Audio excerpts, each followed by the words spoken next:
Welcome to life in Gurukul. Friends, जैसा कि आप सब जानते हैं 16-17 दिसंबर को अब जैसे सीजन के एग्जाम्स नहीं होंगे।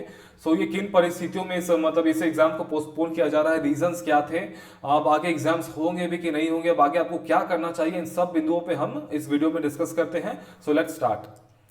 सबसे पहले देखते हैं एग्जाम्स कैंसिल होने की रीजंस क्या थे। तो ये 4 से 5 रीजंस है ना, इसी कारण से एग्जाम्स आपके पोस्टपोन हो रहे हैं बार बार। सबसे जो प्रमुख रीजन है वो है 6.5 लाख स्टूडेंट्स का ओवरलोड है ना। ये इतिहास में फर्स्ट टाइम हो रहा है झारखंड के कि इतने सारे स्टूडेंट्स से फॉर्म भर दिया और ये संभाला नहीं जा रहा है जेएसएससी से। ये एकदम प्रैक्टिकल ट्रुथ है, इनको मैनेज कर पाना इतने सारे लार्ज वॉल्यूम ऑफ स्टूडेंट्स को, दे आर इनकेपेबल। और जो दूसरा जो रीजन है, लेसन फ्रॉम नगर पालिका जेई एग्जाम है ना। ये नगर पालिका और जेई के एग्जाम में आपने देखा होगा कि कुछ प्रॉब्लम्स हुए थे पेपर को लेके है ना, अच्छे से एग्जाम्स कंडक्ट नहीं हो पाए थे, जिसके कारण पुलिस केस भी हुआ, एफआईआर भी हुआ, बहुत सारी चीजें हुई। ये एक मेंटल एक प्रेशर है एजेंसी पे भी और जेएसएससी पे भी। कहीं जेएसएससी में भी ऐसा हो गया वो फूक फूक के कदम रख रहे हैं, एक भी 0% एरर चाहते हैं। इस रीजन को माना जा सकता है, इसको कहते हैं अंडर प्रेशर वो आ चुके हैं। अपने इंडिया के वर्ल्ड कप मैच में भी देखा होगा कि कैसे इंडियन टीम को कहा जा रहा था कि वो अंडर प्रेशर आ गए थे, बिकॉज इतने सारे एक्सपेक्टेशन थे ना उनसे। सेम वे यहाँ पे भी जैसे सीजन से एक्सपेक्टेशंस बहुत ज्यादा है इस बार स्टूडेंट्स का, झारखंड गवर्नमेंट का, कि वो अच्छे से ये झारखंड का सबसे बड़ा एग्जाम को कंडक्ट करा लेंगे। लेकिन वो जो हिस्ट्री था ना, इतिहास, ये 2 एग्जाम्स का अभी रिसेंटली हुए थे, उनके माइंड में कहीं ना कहीं एक बैरियर है कि इसमें भी कुछ प्रॉब्लम हो गए, तो वो शायद इसको दूर करने के लिए एकदम टाइम पे टाइम बाइक करते जा रहे हैं। लेकिन जो कि गलत है, इतना टाइम नहीं लेना चाहिए था, अब तक एग्जाम्स ले लेना चाहिए था, इनफ टाइम मिला है एजेंसी को। बट जो भी है सच्चाई तो यही है। जो तीसरा जो रीजन है, carelessness from district administration. Yes, आपने देखा होगा जो कि अभी जो नोटिस वायरल हुआ उसमें देखा होगा कि कुछ डिस्ट्रिक्ट्स ने अभी तक सीट्स एलोकेशन जो होता है ना कि सेंटर एलोकेशन की लिस्ट नहीं दी है। तो दैट मींस क्या, clear cut case of carelessness है। उन्होंने अभी तक टाइमिंग दिया नहीं, जो कि दे देना चाहिए था। और जो चौथा जो रीजन है, जो अभी रिसेंट जो भी कैंपेनिंग चल रहा है, आपकी सरकार आपके द्वार वाला, तो ये भी इसमें जो गवर्नमेंट मशीनरी है ना, तो वो सारी इसमें इंगेज है। आई गेस कि ये 24 दिसंबर तक ये चलेगा है ना, ये नवंबर में स्टार्ट हुआ था। ये रिसेंट कैंपेनिंग है झारखंड सरकार की, आपकी सरकार आपके द्वार। तो इसके वजह से भी इंपैक्ट पड़ रहा है। तो गवर्नमेंट मशीनरी इंगेज है, सबके सब इसमें बिजी है, किसी के पास भी टाइम नहीं है, क्योंकि बहुत बड़ा ये कैंपेन है। सो दैट इज वाई इसको भी एक रीजन माना जा सकता है। और जो पांचवा जो रीजन है, इनकॉम्पिटेंट एग्जाम कंडक्टिंग एजेंसी है ना, एकदम बात सही है। जो कि एजेंसी के पास जो इस बार एग्जाम कंडक्ट कराने का जिनको टेंडर मिला है, वो कुछ हद तक इनकेपेबल है, क्योंकि उन्हें बहुत टाइम मिला था, अभी तक वो तैयारी कर नहीं पाए हैं। रीजन जो भी हो, बट वो इनकॉम्पिटेंट है ना, वो अच्छे से एग्जाम कंडक्ट नहीं करा पा रहे हैं। जो भी उसका रीजन हो वो तो वही जानते होंगे। स्वाभाविक साइड्स में देखते हैं। तो क्या जेएसएससी सीजल की परीक्षा अब नहीं होगी? ये बहुत बड़ा क्वेश्चन है ना, हर स्टूडेंट के दिमाग में यही आ रहा है। अभी इसका जवाब देना, बहुत सारे टीचर्स, यूट्यूबर्स इसका प्रेडिक्शन कर रहे हैं कि नहीं होगा, तो अभी इसका प्रेडिक्शन करना गलत होगा है ना। ये कब डिसाइड कर सकते हैं आप? जेएसएससी सीजल के जो एग्जाम डेट्स अभी आने वाले हैं ना, जेएसएससी की एग्जाम डेट्स है ना, इसके आने के बाद है ना, न्यू एग्जाम डेट्स अभी जो आएगा नोटिस कि कब होगा, तो उसमें न्यू एग्जाम डेट्स आने के बाद इसका देखा जा सकता है कि अभी से प्रेडिक्शन लेना कि नहीं अब नहीं होगा। अगर जनवरी में अगर डेट आ गया तो बहुत हाई चांसेस है ना, 90% प्लस चांसेस है कि एग्जाम्स ले लेंगे इस बार है ना जनवरी में। अगर फेब में नोटिस आ जाता है कि फेब में एग्जाम्स लेंगे, तो ऐसा कहना कि अभी गलत होगा कि इसे बोर्ड एग्जाम्स है, बहुत सारे एग्जाम्स है, कैसे एग्जाम्स लेंगे? बोर्ड एग्जाम पूरा 1 से लेकर 28 फरवरी तक थोड़ी होगा है ना, बीच में 4 से 5 दिन का गैप भी होता है ना।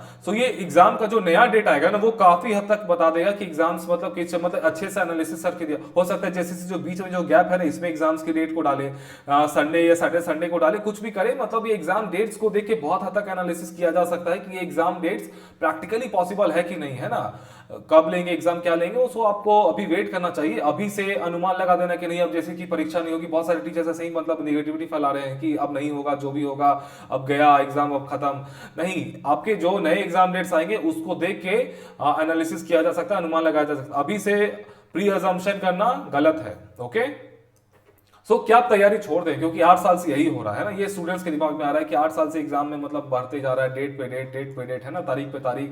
क्या एग्जाम अब छोड़ दें? लोगों का मन भटक जाता है ना, कोई भी ऑब्वियसली ह्यूमन नेचर होता है ना कि एक ही चीज को जब बार बार एक ही चीज हो तो फिर इंसान सोचने लगता है। तो इसका सॉल्यूशन बता देखिए, जो आपको लग रहा है कि 8 साल ना, तो लेकिन ये ओरिजिनल में 8 साल था, लेकिन रियल में ये 8 साल नहीं है। ये बस जो देखिए फेक जैसे सीजन और रियल जैसे सीजन, ये 2015 से जो 2022 वाला जो नोटिफिकेशन आ रहा था और जा रहा था ना, ये तो फर्जी था, बिकॉज वो इम्प्रैक्टिकल और गलत नियमावली था ना। अब देख ही के लग रहा था कि ये नियमावली गलत है, वो बस परीक्षा दिखाने के लिए नोटिफिकेशन जारी कर दिया गया है। पॉलिटिकल वैकेंसी था वो, जो 2-3 बार आया था ना, क्योंकि किसी में रिजर्वेशन रूल्स को फॉलो नहीं किया गया था, किसी में मतलब हिंदी को मतलब हटा दिया गया था, किसी में जनरल कैंडिडेट्स को मतलब आउट कर दिया गया था, 10-12 का जो बार लगा दिया गया था कि 10-12 जिन्होंने झारखंड से किया वही अलाउड है। सो देख ही के लग रहा था कि ये नियमावली मतलब टिकने वाली नहीं है, ये कोर्ट में जाएगी और ये मतलब वहां पे मतलब गलत साबित कर दिया जाएगा, इसको फिर से गवर्नमेंट को नई मतलब नियमावली बनानी पड़ेगी, और वही हुआ भी। लेकिन ये जो नियमावली है, जो नई नियमावली के साथ आया है जून 2023 में, जो नया नोटिफिकेशन, ये ओरिजिनल है। तो ये एकदम ओरिजिनल है, ऑथेंटिक और सही नियमावली है। ओके, इसमें कोई भी मतलब त्रुटियां नहीं है, कोई भी कहीं से भी कोई भी एरर नहीं है, आप एकदम अच्छे से देख सकते हैं। सो ये परीक्षा लेने वाली नियमावली है ना। तो ये कब आया? जून 2023 में नोटिफिकेशन आया, तो दैट मींस इसको अभी 1 साल भी नहीं हुआ है ना। सो अभी 1 साल थोड़ा सा टाइम देना चाहिए आपको। अभी मतलब जून में नोटिफिकेशन आया एकदम ओरिजिनल जो नियमावली के साथ, तो मतलब यहाँ पे एग्जाम्स लेने के बहुत ज्यादा चांसेस है। सो आई डोंट थिंक कि मतलब अभी से मतलब क्विट कर देना। 8 साल कहने को है, लेकिन देखेंगे अब जो ओरिजिनल जो नोटिफिकेशन था, जो मतलब देख के लग रहा था कि हाँ ये प्रैक्टिकल है, ये टिकेगा, ये इससे एग्जाम लिया जा सकता है, वो यही वाला है ना। ये पहले वाला सब मतलब आई थिंक कि मतलब ये बस दिखावटी था। सो मैं कहूंगा कि आपको वेट करना चाहिए। ये नई वाली जो एग्जाम की जो है ना, ये अभी इसको 1 साल भी नहीं हुआ है, तो एटलीस्ट थोड़ा सा समय दीजिए, तुरंत हिम्मत नहीं हार जाना है। यही वाला एग्जाम लेने के लिए नियमावली था, मतलब जो भी एग्जाम लेने वाला नोटिफिकेशन था, बाकी सब तो आप जान ही रहे सब कुछ। सो इतना हड़बड़ाने की जरूरत नहीं है। ओके, अब देखिए अब आगे क्या, अब आगे क्या करना चाहिए स्टूडेंट्स को, ये बहुत बड़ा क्वेश्चन है। तो सबसे पहले दो तरह के स्टूडेंट्स, एक है कि एक्सट्रीम हेट आ गया, उनके अंदर एकदम नफरत आ गई कि यार अब मैं जैसे सीजन नहीं दूंगा, एकदम हद पार नफरत आ गई उनके दिमाग में कि अब यार जैसे सीजन से बहुत हो गया, ये बार बार एग्जाम आ रहा है, पहले 15 अक्टूबर हुआ, फिर 16 दिसंबर हुआ, अब पता नहीं अब क्या होगा, नया डेट आएगा। सो उनके अंदर अब नफरत आ गई, अब बोले अब नहीं दूंगा मैं, जैसे अब जो होगा मैं दूसरे एग्जाम पे स्विच कर रहा हूँ। दूसरे वो है कि एकदम एक्सट्रीम लव है उनको, मतलब दीवानगी है, जैसे हद पार मोहब्बत है कि जब तक तोड़ेंगे नहीं तब तक छोड़ेंगे नहीं, है ना। ये अक्टूबर में हो, अगले साल अक्टूबर में हो, या फिर 2025 के अक्टूबर में, हम इसी का तैयारी करते थे, करते रहेंगे। सो ये दोनों अप्रोच गलत है ना। तो सॉल्यूशन क्या है वो मैं आपको आगे स्लाइड में बताते हैं। सो ये देखते हैं सॉल्यूशन क्या है। तो सॉल्यूशन क्या है? सॉल्यूशन है लॉर्ड बुद्धा का मिडिल वे पाथ, है ना, मध्यम मार्ग। आपने पढ़ा होगा एंशिएंट हिस्ट्री में, है ना, इसको मध्यम मार्ग कहते हैं। यही सॉल्यूशन है, क्योंकि पहली गलती को गलती कहते हैं, दूसरी गलती को सबक कहते हैं, और तीसरी गलती को बेवकूफी कहते हैं। पहली बार जब सीजन एग्जाम डेट्स को बढ़ाया, फिर भी हमने जैसे सीजन को ही बस मतलब कहते हैं ना, एक कहावत है, never put all your eggs in a single basket. तो यही कहानी, हमने अपना सब कुछ दांव पे लगा के बस सीजन की तैयारी की, एग्जाम डेट्स भर गए, ये गलती कर दी, दूसरी बार भी यही गलती हुआ। अब ये गलती नहीं करना है ना, मध्यम मार्ग अपनाना है। जैसे सीजन से बहुत ज्यादा नफरत भी नहीं करना है और बहुत ज्यादा मोहब्बत भी नहीं करना है। तो बीच का क्या रास्ता है? बीच का रास्ता ये है कि अब आपको जैसे सीजन के साथ किसी दूसरे प्लान बी को पकड़ना कंपलसरी है ना। अब आप जैसे सीजीएल के भरोसे नहीं बैठ सकते हैं। ये रिलाई करना कंप्लीटली अपना सब कुछ छोड़ छाड़ के दाव पे लगा के बस जैसे सीजीएल ही निकालेंगे, सो नहीं, ये गलत है। तो जैसे सीजीएल की जो तैयारी आपने की है ना, तो उसकी जो शक्ति आपको मिली है ना, उससे जो ज्ञान आपको अर्पण हुआ है, तो उस ज्ञान का आप सबसे ज्यादा उपयोग कहां कर सकते हैं? तो आप देख सकते हैं ये कलर कहां मैच कर 11 जेपीएससी, बिकॉज यहां भी वही सिलेबस है ना। आपने यहाँ खोटा लिया है तो जेपीएससी में भी खोटा है, मेंस में इंग्लिश लिया है तो वहां पे भी मेंस में मतलब इंग्लिश है। झारखंड जी के आपने पढ़ा तो यहीं पे यूज होने वाला है ना। अगर 11 जेपीसी नहीं देना है, किसी आपको कोई और एग्जाम देना है, तो फिर इतने सारे एग्जाम्स है ना, किसी एक को पकड़ लीजिए। बीपीएससी 70 आने वाली है, बिहार एसआई अभी 16 को, फिर से ये मार्च में फिर से बिहार एसआई आने वाला है। कोई भी दूसरा एग्जाम और ही पकड़ लीजिए, बहुत सारे आरबीआई, ग्रेड बी, नाबार्ड, फिर है ना मतलब एयरपोर्ट अथॉरिटी ऑफ इंडिया, बहुत सारे एग्जाम्स आते रहते हैं। बिहार एसएससी ये फिर से आने वाला है दिसंबर में, है ना।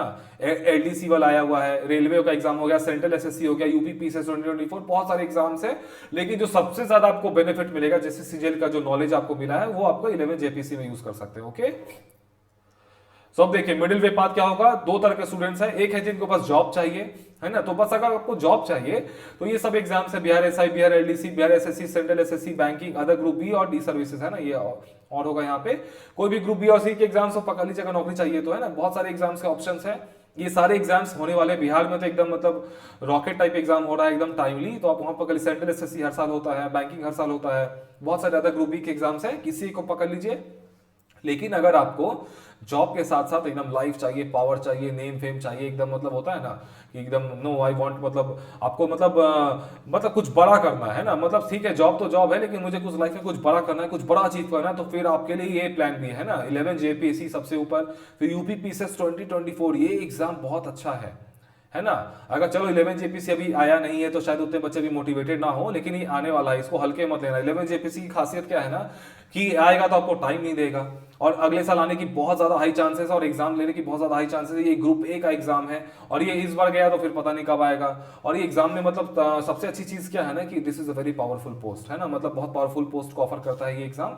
और यूपी पीसीएस से सबसे खासियत बात क्या है ना कि ये मतलब एकदम टाइमली होने वाला, इस बार बहुत अच्छे सीट्स है। ये जो यूपीएससी का जो तैयारी करते हैं ना, और जो मतलब 11 जेपीसी का, वो इसको टारगेट जरूर करना चाहिए यूपी पीसीएस को। ये टाइमली एग्जाम है, यहाँ पे कोई भी डिस्क्रिमिनेशन नहीं, कोई भी भेदभाव नहीं है बाहरी स्टूडेंट्स के साथ। यूपी में कोई करप्शन नहीं है, एकदम टाइमली बहुत अच्छा चल रहा है। अभी सबसे रैंक 1 पे यही पीसीएस चल रहा है ना। बीपीएससी 70 आप दे सकते हैं, अगले साल आएगा। ऐसे बीपीएससी 70 तो मिनी यूपीएससी हो गया, लेकिन स्टिल इसमें कुछ ग्रुप ए के पोस्ट तो आते ही हैं, ऐसे ग्रुप बी भी ज्यादा आते हैं, लेकिन ग्रुप ए तो है ही। यूपीएससी सिविल सर्विसेज के एग्जाम्स, है ना।